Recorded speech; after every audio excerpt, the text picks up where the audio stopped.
असून आपल्या मागणीप्रमाणे बोलत नाही, वेगळं बोलतो। मराठ्यांना उद्या मराठ्यांच्या आमदार महोदयांना मंत्री महोदयांना उद्या सगळ्या सोयऱ्यांच्या कायद्याच्या अंमलबजावणीच्या बाजूनच बोलावं लागणार आहे आणि 50%च्या आतच बोलावं लागणार आहे। ते जर नाही बोलले आणि ते जर 50%च्या वर बोलले तर त्याचा अर्थ असा मराठ्यांनीच मोठं करून हे मराठा विरोधी आहे। एक आहे की मराठ्यांचं सामाजिक आंदोलन यापूर्वी अनेकदा उभं राहिलं होतं आणि तुम्ही एक हाती आता तुम्ही गेल्या 5-6 महिन्यापासून सलग करता, पण त्यामुळे आतापर्यंतच्या सगळ्या या परिस्थितीवर आंदोलनावर राजकीय समीकरणं काही बदललेली नाही आणि त्यामुळे मराठ्यांचे प्रश्न सुटत नाहीत हे आतापर्यंतचं समोर आलेलं आहे। एकही राजकीय पक्ष किंवा प्रस्थापित नेता मराठ्यांची बाजू मांडत नाही आणि मग अशा सगळ्या परिस्थितीमध्ये करायचं काय असा एक साधा प्रश्न सातत्याने उपस्थित होतो। ते सांगितलं मी आता की सर्वसामान्य करोडो मराठ्यांना असं वाटतं जे आमदार महोदयांना मंत्री महोदयांना आम्ही मोठं केलं त्याने आमच्या मागणीप्रमाणे बोलावं आणि जर ते उद्या ओबीसीतून मराठ्यांचं आरक्षण हे सगळ्या स्वराची अंमलबजावणी करावं ह्या बाजूने जर बोलला नाही तर तो मराठा विरोधी उद्यापासून धरला जाणार आहे। आमचा असला तरी त्याला पर्याय नाही। तुम्हाला आमचं म्हणून बोलाले, आमचं म्हणून ऐश्वर्य, आमचं म्हणून तुम्हाला प्रतिष्ठा आहे। आमच्याच पोरांची प्रतिष्ठा आणि आमच्याच जातीच्या गोरगरिबांची प्रतिष्ठा संपायला लागली, तुम्ही मराठा विरोधी।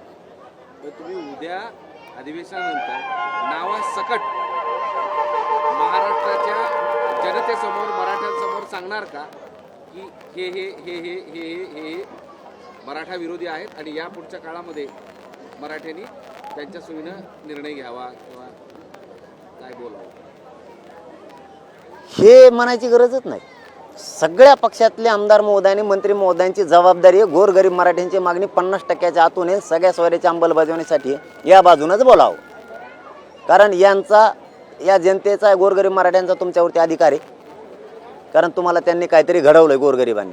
त्यांच्या पोराच्या बाजून जर उद्या बोलला नाहीत तर तुम्ही मराठाच विरोधी आहेत आणि आरक्षण सुद्धा विरोधी आहेत याचा सरळ सरळ उद्या मराठी अर्थ काढणार आहे। आमची मागणी आहे, तुम्ही दुसरी कसं काय करता ती सांगितली कुणी करायची? 3 लोकांनी आणि लागतंय 150 जणाला। त्यांच्यासाठी करोडो मराठ्यांच्या नजरेतून पडू नका। करोडो मराठ्यांची मागणी 50%च्या आतून ओबीसीतून आणि ज्यांच्या नोंदी सापडल्या नाही त्यांची सगळ्या सोयऱ्यांचा कायद्याची अंमलबजावणी करणे याच्याच बाजूनं बोलावं।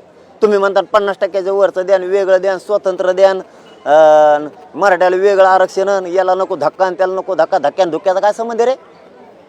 तुम्हाला काय करा धक्क्याचं? तुम्हाला काय करायचं? मराठ्यांचा अधिकार आहे तुमच्यावरती, तुम्हाला बोलावं लागणार आहे।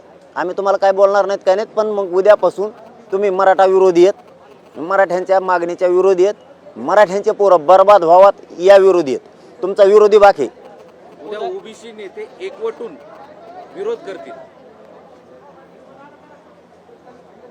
ते काय धरलेलं आहे पहिल्यापासूनच 70 वर्ष 75 वर्षापासून। आज थोडं किमान त्याची तरी त्यांना विरोध करण्यापेक्षा मी ह्या मताचा आहे त्यांचा आदर्श आमदार महोदयाने मंत्री महोदयांनी घ्यावा। किमान ते जाण तरी ठेवतात ओबीसीच्या बांधवांची, बोलतात तरी तुम्ही थोडी तरी जाण ठेवा। आता शेवटचा टप्पा आहे मराठ्यांच्या लेकरासाठी।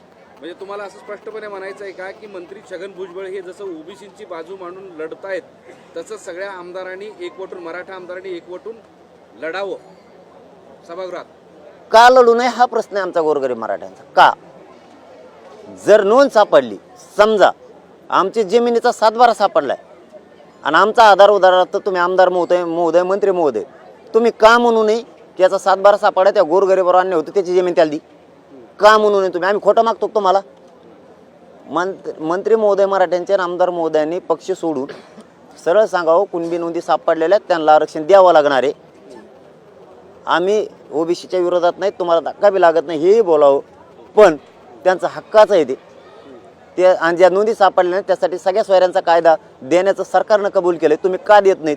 हे सगळे आमदार मंत्री महोदयांनी का बोलू नये मराठ्यांच्या बाजूनं? मराठ्यांनी ठेका घेतलाय का आम्ही त्यांची प्रतिष्ठा वाढवायची आणि आमचे पोरं बरबाद करायचं? आम्ही ठेका घेत चाललाय तुम्हाला मोठं करून, मग तुम्हाला मोठं करायचं आमचे पोरं मोठे व्हावं म्हणून। तुम्ही आमचे पोरं मोठे न होऊन देता, उलट खड्ड्यात घालायला लागले। आम्ही मागणी एक सांगतो तुम्ही तिसरी मागता। उद्या अधिवेशनानंतर मनोज जरांगे पाटील हे आता आंदोलनावर